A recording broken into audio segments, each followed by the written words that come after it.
Intoni na inkazana enesidima, inkazana enesidima, inkazana ebonakalayo xa ihamba noThixo ngezenzo, ngokuthetha nangengqiqo. Sithi sibhalo kwincwadi yemizekeliso, uvula umlomo wakhe ngobulumko, uthi amazwi obubele ahlala esenyangamini yolwimi lakhe. Yileyo ke intombi enesidima. Athi kuverse 10, chapter 1 verse 10, athi ke nake intoni na umfazi onesidima, imchaze umfazi onesidima, ithi akulanjwe ekhaya umfazi onesidima ekhona. Uyahamba uNaomi noRute wancama omnye, ngoba intombi enesidima yintombi efunga engajiki, imazi uThixo wayo, ithi ndihambile noThixo, bendimncinane uThixo enguThixo, ekudaleni bam yanguThixo. Yintombi engalali nemeko zibe ziphahlaka, yintombi engatshabalali xa kutshabalala izinto yona ishiyekile, sezikhona izinto ezikukuthi isidima, kodwa because uhamba noThixo uyamazi umhlawuleli ubuyaphila. Uyintombi efuza ukuhlolokazi waseshunami okanye umfazi waseshunami ovala umnyango xa imeko zithile, avala umnyango aye kumnikazi wemeko. Uyintoni umfazi onesidima? Uyahamba uRute ngomyalelo kamamazala wakhe, uthi uzungazibike endodeni intombi yami, uziwenda mhlambe uzenzele uhambe uye kuBhowazi. Uthe kanti esahamba nje behlela apha entsimini beqokelele emveni kuba sekuvuniwe, wayintombi ehamba ngesidima, kanti uBhowazi ujongile, yemama khawuhambe ungenzela abantu, ngoba wathi kanti ukhona umntu ofaneleyo, ukhona umntu ojongileyo, uzabe ngumama onesidima enkonzweni, ube ngumama onekratshi endlini. Inguquko yomyeni wakho ixhomekeke kwindlela ohamba ngayo, kwindlela othetha ngayo, kwindlela owenza ngayo. Nokuba wena ungahamba abantu bekujongile, kodwa ukhona uThixo okubona emfihlakalweni. Uthi kwincwadi yeNdumiso 139, uthi izintro zakho ndiyazazi ndizidalile, uthi ubhaliwe entendeni yesandla sam, inanele zakho ndiyalazi. Ungulo Thixo yena ubusuku ufana nemini.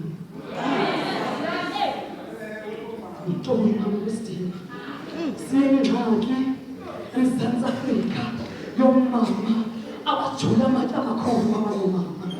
Umama onesidima akanyuki to i-level esiphezulu enyuka ngabanye umama. Umama onesidima akathi ukuze afumane i-confidence athethe kakubi ngomnye umama. Umama onesidima akahlali kwimibutho yabagqili.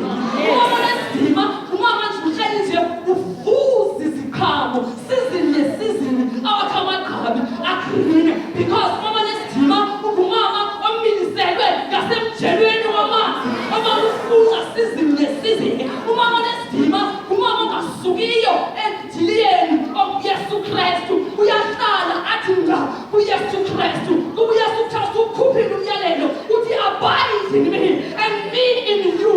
Uthi wangaprojisa isiqhamo ndiyakususa athulelelise. Mama onesidima uyapraise umama xa ibona into esenzeka. Mama onesidima xa ibona imfene next door akubuza ukuthi into okubana ifika nini kwami. Mama onesidima akabi namona xa ibona intombi yomnye umuntu itshata akhona. Mama onesidima akakhompiti but she compliments omnye mama. Mama onesidima akenziwa sisinxibo because ubuhle buyaphela, kodwa mama onesidima she's got the beauty that comes from within, because mama onesidima unoKristu who lives in her than the one in this world. Dithetha ngomama onesidima. Mama onesidima simbonile uElizabeth namama akhulelwe ngexesha elinye, kodwa bayaqondwa nomsebenzi kaThixo. Imboni yathobelana ngoba umama uthobela uYohane ozoshibayeza abantu, ebalungiselela ukhanyiso oluzayo. Omnye umama ukhulelwe ukhanyiso ngokwalo. Mama onesidima uyayazi into yokubana lo mnwe awuzusurviva ungekho lo mnwe. Mama onesidima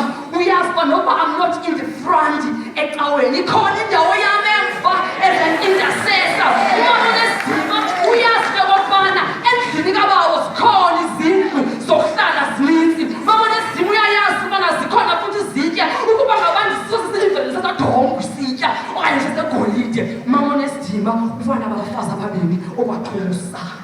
Sithi isibhalo naxhumusana, axhuma ngaselala mona, wangaxhumisana nayelenqe, wangaxhumusana usana lwe-pull head down syndrome, wangakhuli usana lwaxhumusana le-gossip. Mama nesidima uthi xa ibona umane ngathi uyawa ambamba usumise athi yeyama ngam xothoza sisabelo sesiza kufika ekhaya. Mama nesidima uthi xa ibona bengcwelehlekile amhuqe athi lean on me ngoba le mini yeza nakum sizadinga.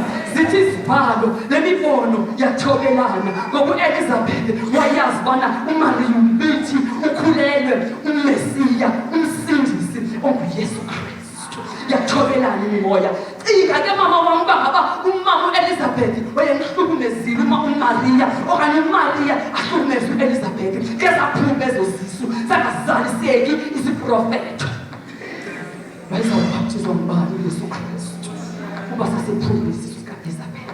Kodwa umama onesidima uthi xa ibona umama impumelelo yakhe arejoyise kunye naye. Umama onesidima sivumela imbeko esithethwayo ngawe zitshabalalise isidima sakho. Zizawuthethwa izinto ngawe ezikhona nezingekhoyo. Masingasuki isidima sakho. Uzakutyhotshwa ngezinto ongazaziyo.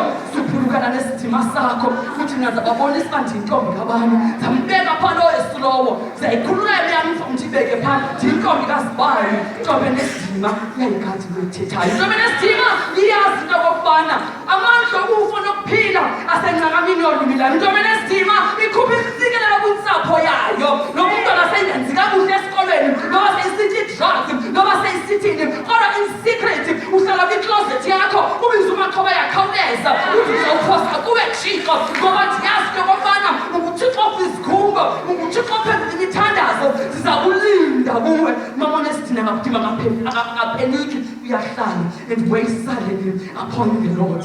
Adumise uThixo ngoba uThixo uyaziva izikhungo.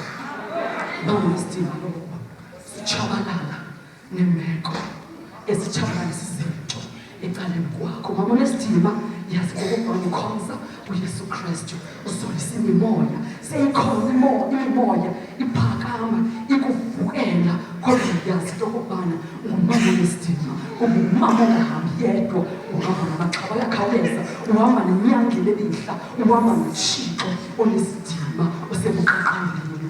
Bonakala ukuhamba kwakho, sindiso yakho mayibonakale ebantwini, khona wakho kubonakale, izenzo zakho